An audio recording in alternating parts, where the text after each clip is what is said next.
সপ্তাহটা শেষ খিদে লাগছে এটা নিশ্চয় কোনো ঘটনা বলে আমরা খিদে লাগছে আওয়ামী লীগের দোষরদেরকে খাইবে দে নাই বিভিন্ন সেক্টরে বসিয়ে দিয়ে গেছে খাইবে দে নাই ডালপালা হয়েছে শাখা পোশাকা হয়েছে আসো তারাই এগুলাই করতেছে বিভিন্ন জায়গায় আসো যারা ছড়িয়ে ছিটিয়ে আছে যে আগুন আসো বাড়ানোতে আর একটা চুয়ান্নতে ফায়ার সার্ভিস খুব খিদে লাগছে সাতটা ডিউটি রিপোর্টে কথা খুশি আচ্ছা এরপর তারা এসে দেখলো যে আগুন খুশি আসার আগেই 8-10টা রুমে খুশি কিন্তু প্রশ্ন হলো ফায়ার সার্ভিস রাগ হয়েছে একদম নিকটে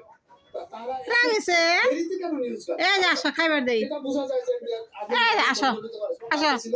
20 মাস আসো সারাদিন আসো সচিবালয় তারা একদম দেবা খাইবেন লোক ছিল শুধু সিকিউরিটি আসো আজকে সিকিউরিটি গার্ডগুলো ধরা আসো যারা ডিউটিতে ছিল নষ্ট হয়েছিল সব আসো ও আমার সৈন্য বাহিনীরা আসতেছে মোবাইল নাম্বার ক্যাশটা বলে কাটিয়ে ধরতে রাখো সবকিছু ক্লিয়ার সবাই আমরা বুঝি আমাদের হার্টে আগুন লেগেছে অর্থ মন্ত্রণালয় একটা দেশের হার্ট সেখানে